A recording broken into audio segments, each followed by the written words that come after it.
बताओ बेटा, किसने? रोहान साहब ने। ये नहीं हो सकता। अगर आप चाहें तो मैं आपको दिखा सकता हूँ। अच्छा ठीक है बेटा, तुम जाओ, हम खुद देख लेंगे, तुम जा सकते हो।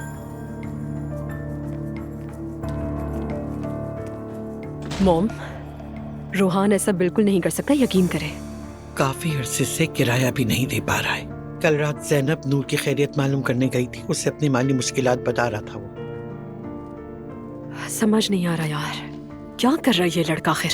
अपने घर का खर्च चलाने की कोशिश कर रहा है। जो तुम उसे तनख्वाह देती हो उसमें वो आखिर क्या क्या करेगा बताओ?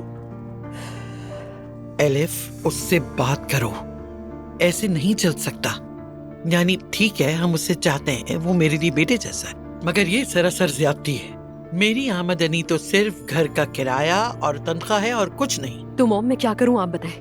ये कहूं कि तुम गैर कानूनी बिजली इस्तेमाल कर रहे थे, पैसे वापस दो? मैं ये नहीं कह सकती मॉम, मैं खुद दे दूंगी उसके बिल के पैसे। एलिफ, पागल मत बनो तुम। देखो, ऐसे नहीं चल सकता। अगर तुमने बात नहीं की तो मैं खुद अब्दुल्ला साहब से जाकर बात करूंगी। मॉम क्या हो गया आपको? बिला वजह उसकी बदनामी मत करेंगे, मत करिएगा। ये मामला इस तरह नहीं चल सकता, वरना फिर रोहान की जिम्मेदारी भी हमें लेनी होगी। एलिफ यार मॉम, एक मिनट के लिए रुक जाए, मुझे सोचने दे, मैं भी उलझ गई हूँ इस सबसे। शायद मुझे खुद ही अब्दुल्ला साहब से बात करनी पड़ेगी और क्या किया जा सकता है।